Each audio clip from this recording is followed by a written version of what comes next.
Tere armas Fonte News uudisekanali kuulaja-vaataja.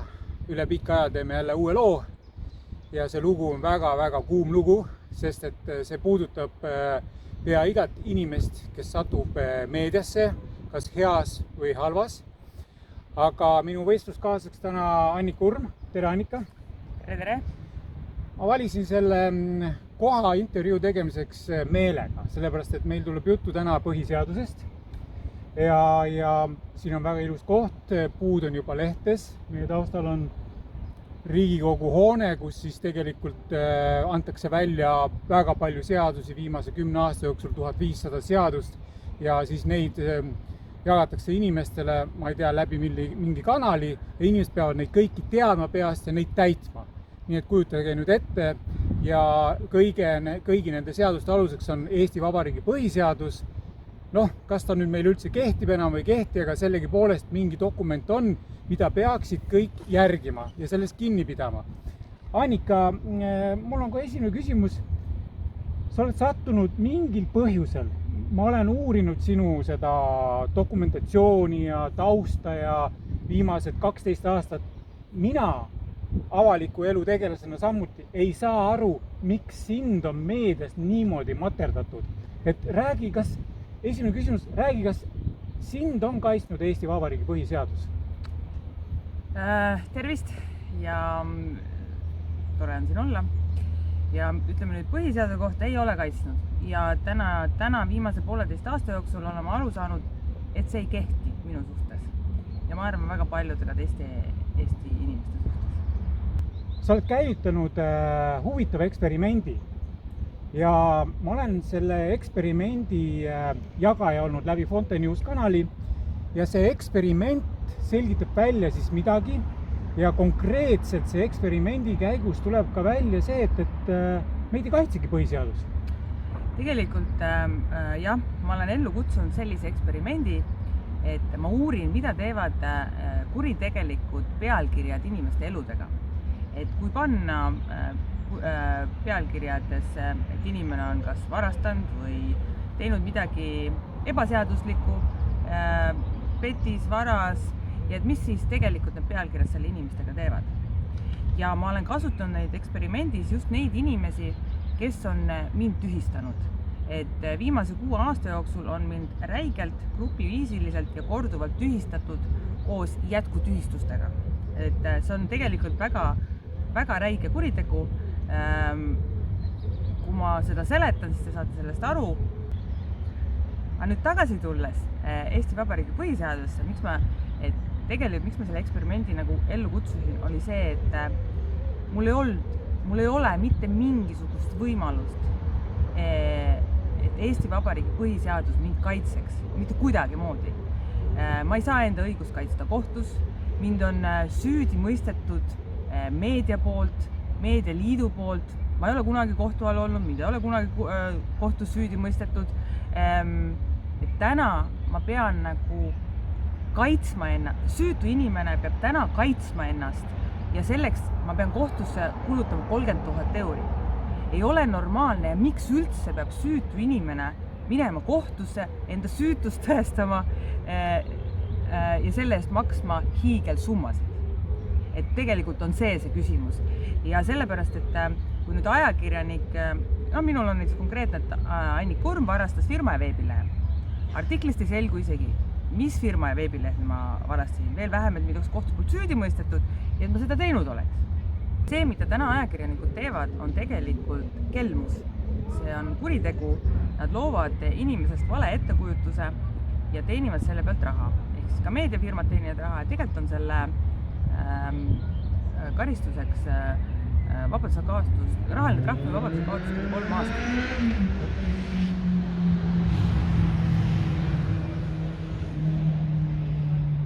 Et see on see asi, mis tegelikult tuleks käima panna ja see, et täna räägitakse ajakirjandus sõnavabadusest, see pole mingi küsimus.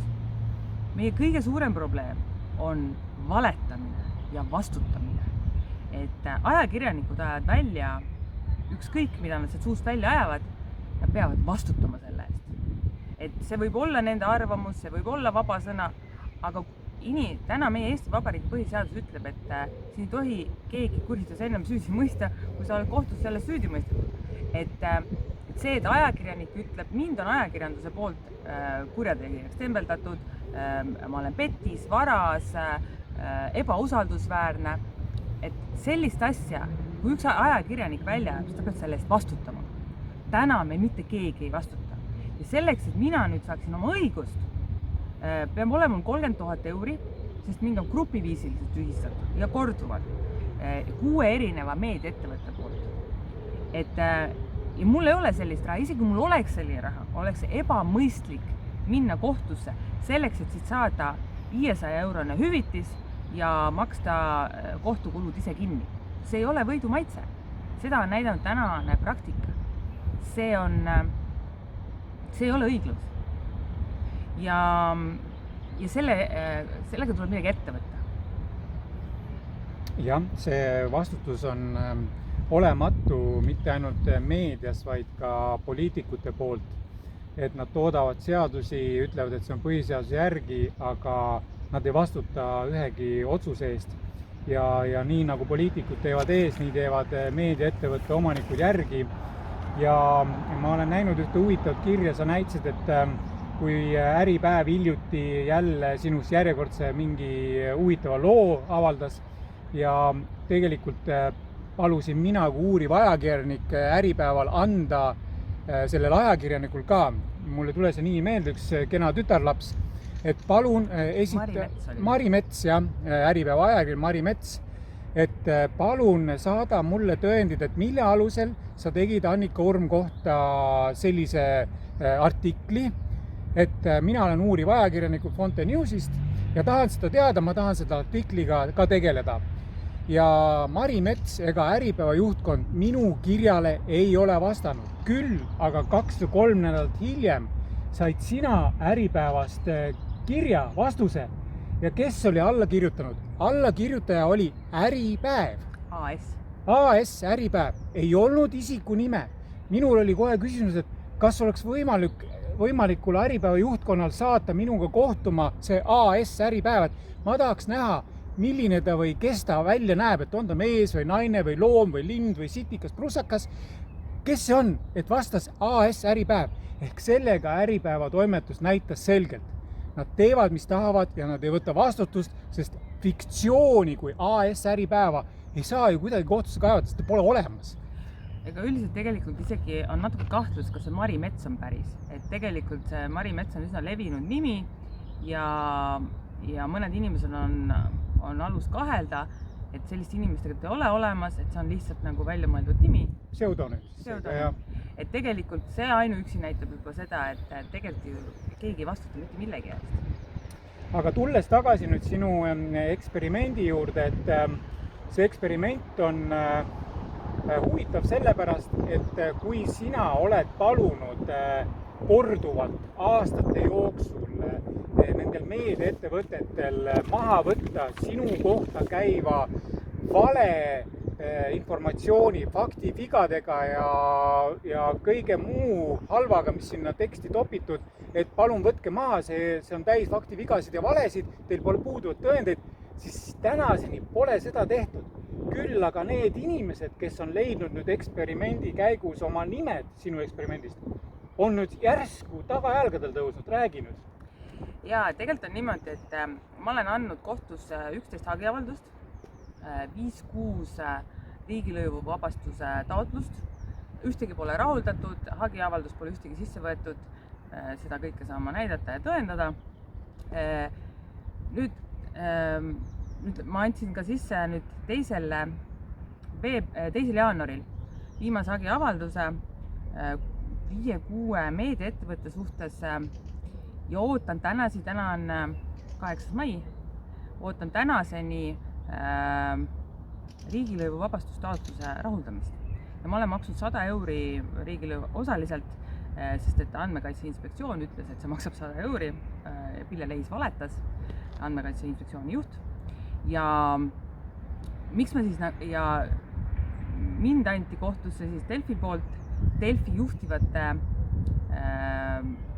ja vastutavate isikute poolt, Argo Virkepao, Erle Laak-Sepp, siis Õhtuleht Erik Heinsaar ja MTÜ Eesti Meediaettevõtete Liit Merle Viirma-Treifel. Nii, ma nüüd räägin nagu natuke sellest, et miks ma selle eksperimendi tegin, sest mul ei olnud enam mitte mingisugust võimalust saada õiglust.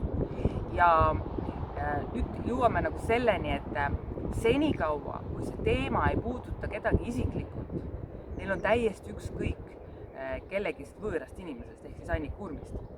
Ja nende nõuete ja taotluste käigus ma palusin asjad maha võtta, küsisin ka nende nõusolekut, et ma kutsun sellise eksperimendi ellu, et kui te jätkate Annika Urmi tühistamist, et siis te olete nõustunud selle eksperimendiga. Ja seda olen ma neile korduvalt ja kõigile saatnud.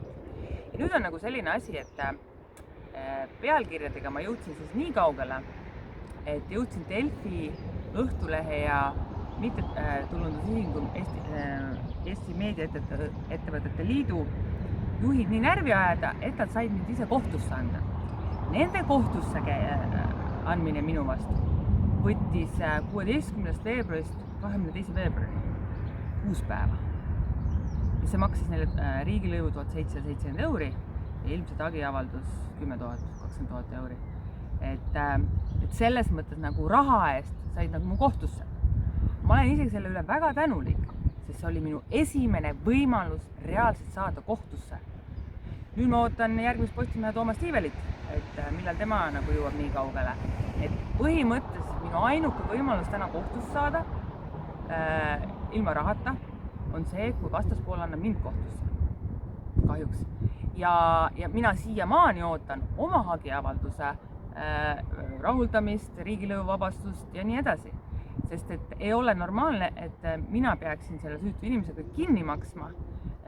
Mul on 2 last kasvatada ja ma olen sellega juba nii palju kannatanud ja kahju kannatanud, et see on ebanormaalne. Jah, seda enam, et üksinda kasvatada 2 last, kusjuures 1 laps on veel esimese grupi diabeedik, kes vajab igakuiselt päris suured summad nende hooldustarvete ja insuliini ja kõige muude, lisaks erimenüü.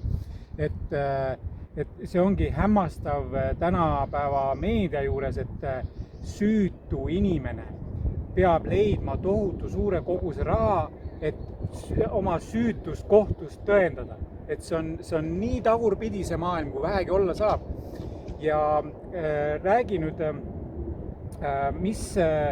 mis olukord siis oli mis olukord tekkis, kui nüüd need meediategelased nüüd kohtusse kaebasid, et kuidas siis kohtunik või kuidas see protsess käima hakkas, mis sinult nõuti? Ütleme niimoodi, et kõigepealt ma tunnen, et ma olen päris mõjuvõimas inimene. Seda kindlasti, võjuvõimas oled kindlasti, sest sinund on 6 aastat tambitud kõigis peavoolu meediakanalites, ette, taha, söögi alla, söögi peale. Küll sa oled, ma ei saa siiamaani aru, sa oled väike ettevõtja. Kellele sa oled nii hullult kannale astunud? Ja kusjuures tegelikult, kui nüüd näiteks Äripäeva suhtes, et Äripäev kirjutas paar nädalat tagasi minust, et sellest, mis on, ma ei tea, 6 aastat taga vale informatsioon. Ma olen avaldanud vahepeal 2 suhkruvaba raamatut, et aidata diabeedikuid. Ma olen kogenud diabeedi ja madal süsivtoitumist 10 aastat. Ma olen saatnud pressiteadet, kas üks meedia väljaande oleks sellest midagi maininud ja kirjutanud? Ei. On üks, Fonte News. Fonte News, aga ma mõtlen, et Eesti suurimad mõjuvõimsamad ei ole. Aga miks siis mina nagu nii-öelda mõjuvõimus olen, sest et täna on mind nüüd Delfi juhatuse liikmed, Õhtulehe juhatuse liikmed ja Meedialiidu juht kohtusse kaevanud. Mina olen tahtnud alati kompromissi. Mina olen pakkunud kogu kompromissi, et võtke maha, et kirjutage, taastage mu maine, kirjutage näiteks suhkruvaba raamatutes midagi, et tehke seda. Ja lõpetame need asjad ära nagu rahulikult. Aga ei, 6 meediaettevõtted, Eesti 3. võim, nad on kõige suuremad. Nende aastakäive kokku on üle 100 miljoni euro. Ja nemad kulutavad nüüd täna 100 000 eurot selleks, et Annika Urmiga kohtus käia. Mina ei kuluta selleks midagi, sest mul ei ole seda sinna kulutada. Ja siis ma ütlengi, et milleks nad seda teevad? Nagu päriselt, milleks nad seda teevad? Et nad võiks ju selle maha võtta ja kõik asjad nagu kompromissi ära lõpetada. Mis nagu mind juures nagu hämmastab, on see, et seal advokaadid on need, kes on tegelikult mõnes mõttes kurjajuured, kuna neid ei huvita klient, neid huvitab ainult oma ettevõtte kasum. Mari Männiko, Hedensik, on siis Delfi, Õhtulehe ja MTÜ Meedialiidu advokaat ja tema jaoks on iga kohtus käimine raha. Aga ta üldse ei mõtle selle peale, et need inimesed, need juhid seal on palgatöötajad. Ühel päeval nad ju lahkuvad sealt. Ja tegelikult need artiklid ja lood ja täna ka see intervjuu jääb ju igavesti. Ja need tulevad ju ainu juurde ja juurde, et mina olen lugusi praegult alles poolte inimeste kohta avaldanud. Et kuna mul on ka muid tegemisi, ma nagu teen seda vabast ajast nii, nagu ma jõuan. Et siin on nagu ka nagu see pool, et tegelikult need on lihtsad inimesed, kui nad sealt selle mõjuvõimsa juhatuse liikme kohast peavad loobuma või neid vahetatakse välja, siis nad ei saa enam minuga kokku leppida. Neil on praegu see võimalus, sest et nad on sellise mõjuvõimsal kohal. Jah, seda enam, et kui praegu mõjuvõimsalt kohalt nad lahkuvad, on see siis vabalt tahtel või neid vallandatakse, mis iganes, ja nad lähevad nüüd uut tööd otsima. Ja leiavad, ja tööotsija täna, ma tean omast kogemusest, tead sinagi ehk, et oled püüdnud siin selles eksperimendis, sa ju tegelikult kajastad ka seda, et sa oled üritanud nende aastate jooksul ka leida tööd kahe lapse kõrvalt ja et jah, sa on tulnud huvitavat tagasisidet, et jah, väga hea valik, väga tipp-topp, kõik on tipp, aga noh, lõpuks on ikkagi see, et Google'i otsing ütles seda, teist ja kolmandat ja ikkagi sa väidetakse kuskilt, et sa oled kell, me ikka ei riski, on ju. Et nüüd need samad meedia juhatuse liikmed lähevad töölt ära ja neid võib tabada sama saatus. Ja siis nad hakkavad vaid see tababki. Tababki sama saatus, suure tõenäosus. Seda ma eksperimendi käigus uuringi. Et ma uurin kõike neid detaile väga suures grupiga, et mis siis saab nendest inimestest. Äkki sa loedki ette, et mis sa täpselt eksperimendi käigus tahad välja selgitada ja kuidas sa seda tulemust lõpuks kokku korjad? Ma saadan neile küsimustiku laiali peale 6–8 aastat, sõltub, kui need asjad on kõik asjad välja, kõik artiklid on juba tehtud, sest et praegult on annikaurm.com, fonte.news, imarveia.com ja neid lehti on veel, Telegraaf, Medium ja veel, et kõik lood ei ole enam ammu minu kontrolli all, sest need elavad juba oma elu. Aga eksperimendi käigus me välja, et kuidas nagu mõjutavad siis pealkirjad inimeste elust, tööle saamist, perekondlikke suhteid, lapsi, et kuidas need nagu mõjutavad? Sa rääkisid ka, et sul lapsed käivad koolis, üks laps käib päris kõrges eliitkoolis, et on tulnud hetki, kus lastele on nagu vihjatud, et kuule, su emast kirjutusega, et ta on mingi kelm ja raamatumis petis, et lastel on see suur trauma, stress, et räägi siis veel, mis sa siin eksperimendis välja selgitad? Et kuidas mõjutab veebiväljates korduvalt ilmunud kuritegevusega seotud pealkirjad isikute elusid pikema aja jooksul minimaalselt 5 aastat? Kuidas tunneb see subjekt, kui ta peab pidevalt selgitusi andma internetis leiduvate pealkirjade kohta? Kuidas see mõjutab nimekaime, pereliikmeid, sugulasi, töökaaslasi ja sõpru? Kuidas ja millise ajaga jõuavad pealkirjad SEO otsingu tulemus esikümnesse Google'is? Kuidas mõjutavad pealkirjad ja pildid isikute võimet tööle saada, karjääri teha? Kas on nad kliente kaotanud? Kuidas on mõjutanud nende tervist ja elukvaliteeti? Kas isikul jääb alles töökoht või jääb ta töötuks ja kas ta saab oma eriala enam tööd või üldse mingit tööd? Kuidas see mõjutab isiku sotsiaalseid suhteid? Kuidas see mõjutab isiku usaldusväärsust eluliselt, näiteks rent, üür, liising, kõikide lepingute suhtes, finantsasutusega suheldes? Kuidas mõjutab korduv grupiviisiline tühistamine isiku tervist pikema aja jooksul? Selgitan välja, kui suur on negatiivne mõju vahe, kas subjekt on korduvalt tühises Eesti suurimate meediaväljaannetes või väiksematel veebilehtedel.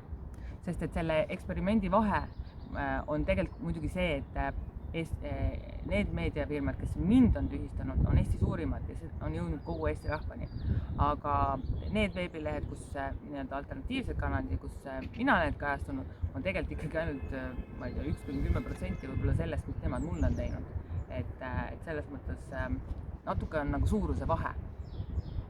Aga ütleme niimoodi, et selle eksperimendi käigus, mida ma nüüd kirjutasin nüüd Merle Viirma, Treifeld, siis on Arko Virkepau, Erle Laak-Sepa ja Erki Heinsaare suhtes, siis see oli ainult 1 kuu avalik, kui nad suutsid mind juba kohtusse anda. See on muidugi väga hea, aga selle 1 kuuse eksperimendi käigus selgus, et laim on kõigile ebameeldiv. Kohtusse saavad ainult need, kellel on mõjuvõimas positsioon ja raha.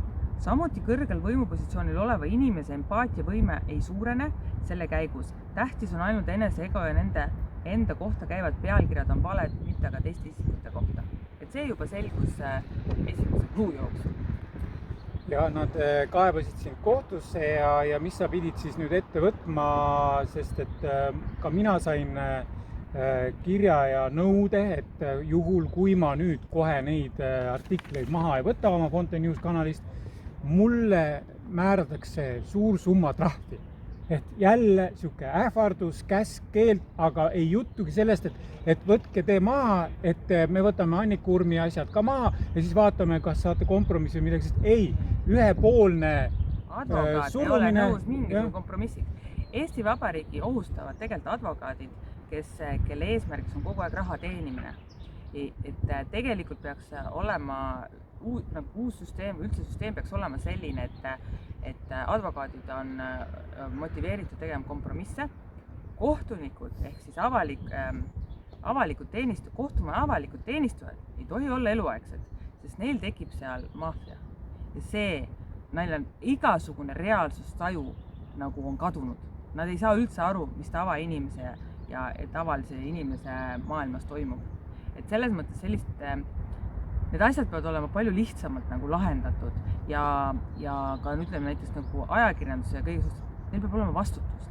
Ja kui need lahendus nendele asjadele on ainult see, et need inimesed võetakse vastutusele, siis nad on eeskujuks ka teisele, et neid võetakse vastutusele kas siis rahaliselt, vabaduse kaotus ja trahvid, mida meediafirmad maksavad, peavad olema 100 000 miljonit, mitte 500 €.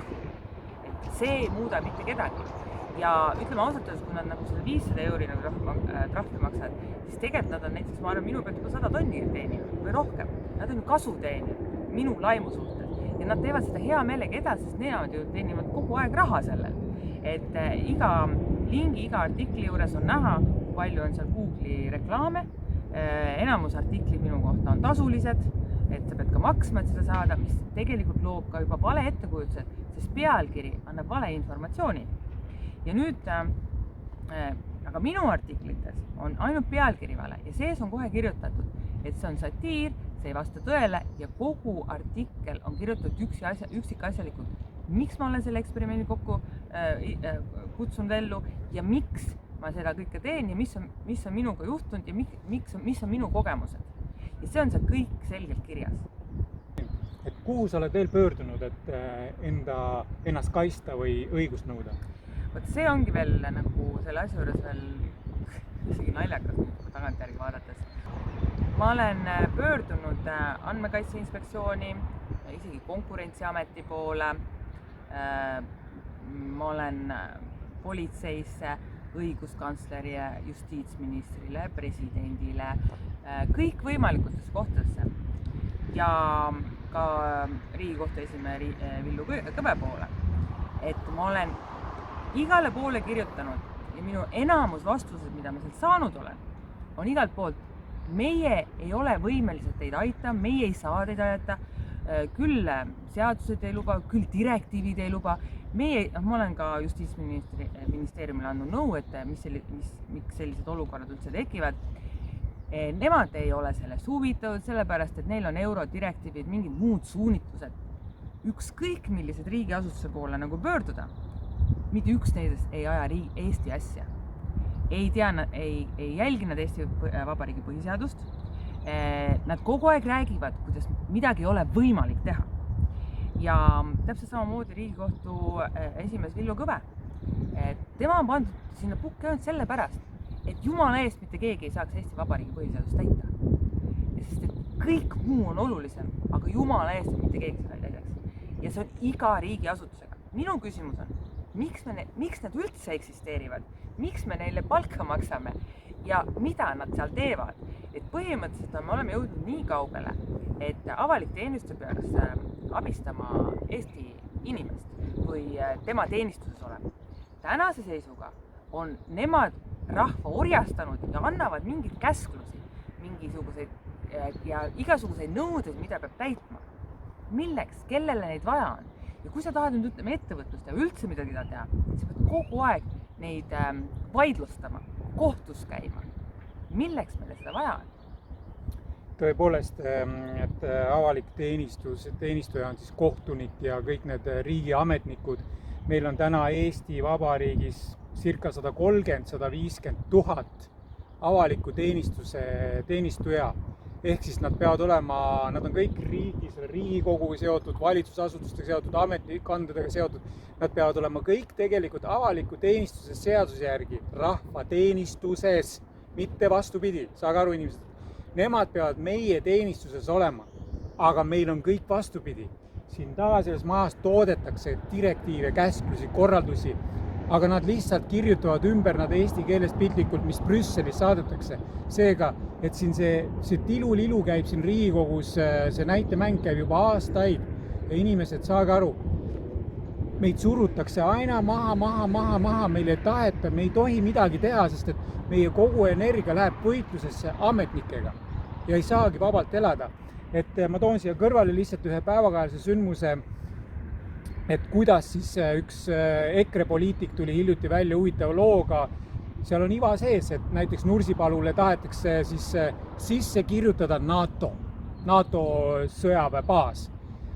Nüüd see EKRE poliitik tuligi välja, et aga vastame siis sama süsteemi reeglitega ja relvadega, et aga kirjutame Eesti rahva sinna Nursipalu taludesse sisse, seal on 21-22 elu nagu perekonda, et kirjutame eestlased kõik sinna ennast sisse.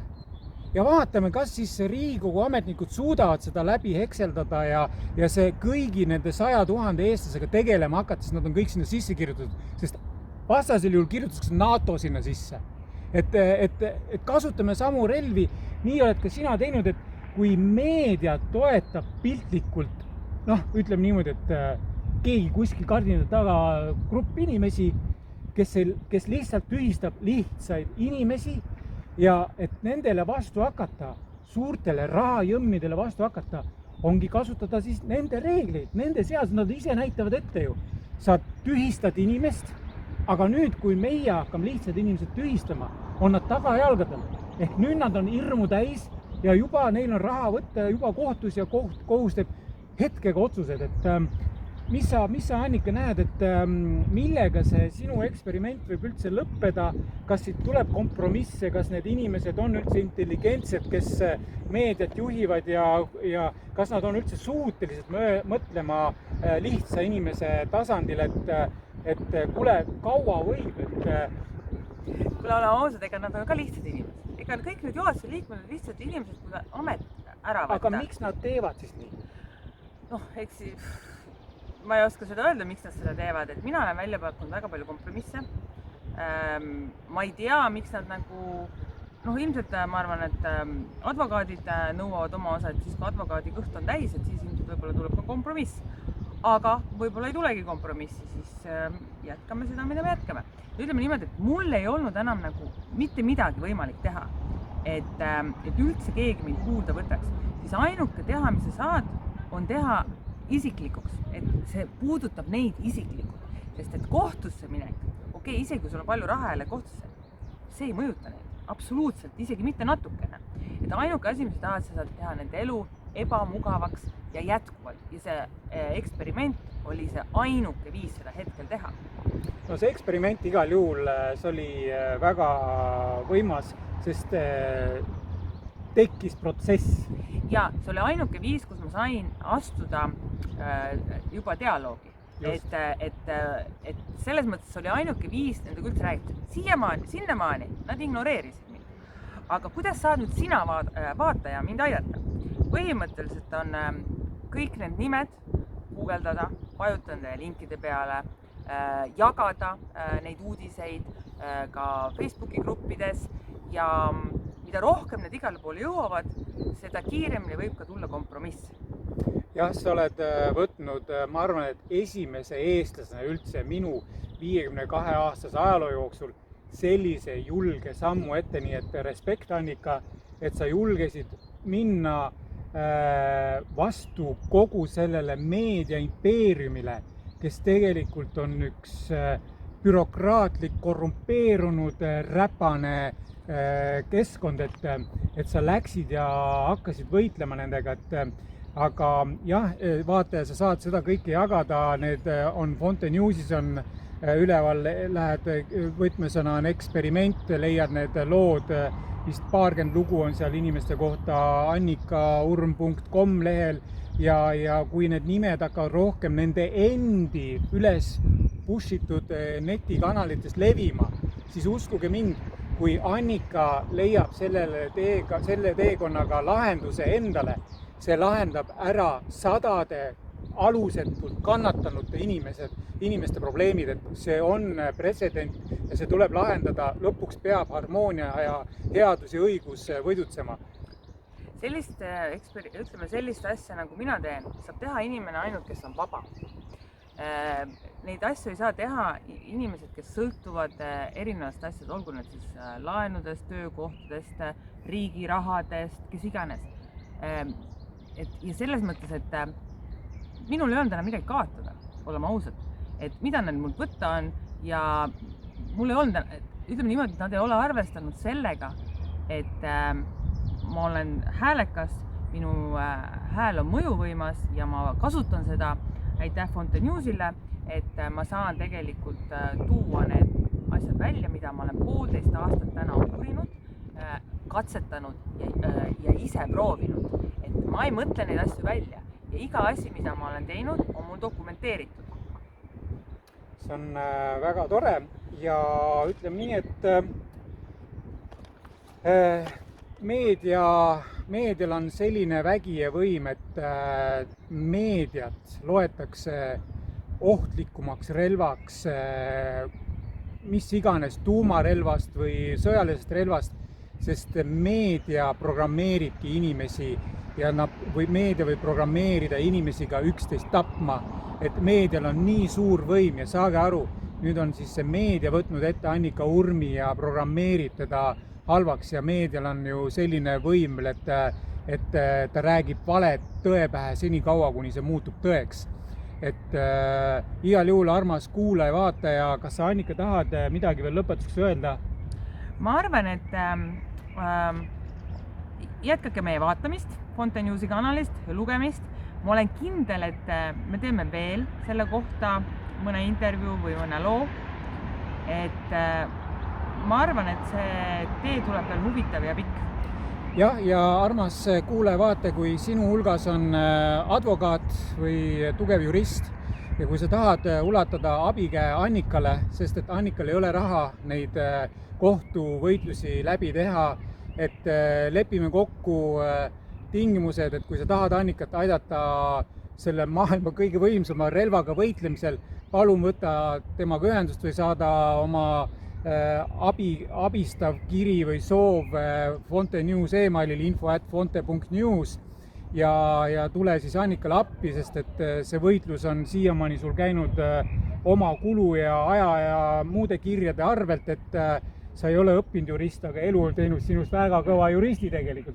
Võiks öelda küll, sest et ainuüksi 11 hagiavalduse kokku kirjutamine, lõpuks on see käpas. Jah, et sind on aidanud nii mõnigi professionaalne inimene ka nii seaduse maailmas kui vastupidi seaduste maailmast, et siin on sind aidatud ja täname neid inimesi, kes on Annikal abiks olnud, neid on ja suurepärane, et nad on mõistnud seda olukorda ja nad pole siin paljaks koorinud ja on ilusti hakkama saadud.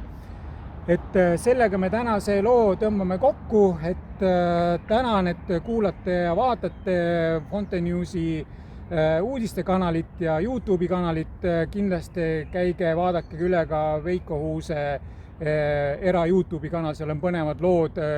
Just ma reklaamin siin praegu Eesti maskita lugu, 19. lugu, kus tegelikult Sven Kivisilnik ja Harri ja Jaan ja mina räägime tegelikult kogu sellest pettusest, meedia, poliitika, meditsiin. See ongi ainult, et see on huvitav kuulata, et saategi aru, et igal pool petetakse ja see lihtinimene siis ei saagi aru, et mis on nüüd tõde, mis on vale. Aga jääge lainele ja kohtume uuesti, hoiame teid Annika asjadega kursis. Kõike kaunist teile ja ilusat kevade jätku!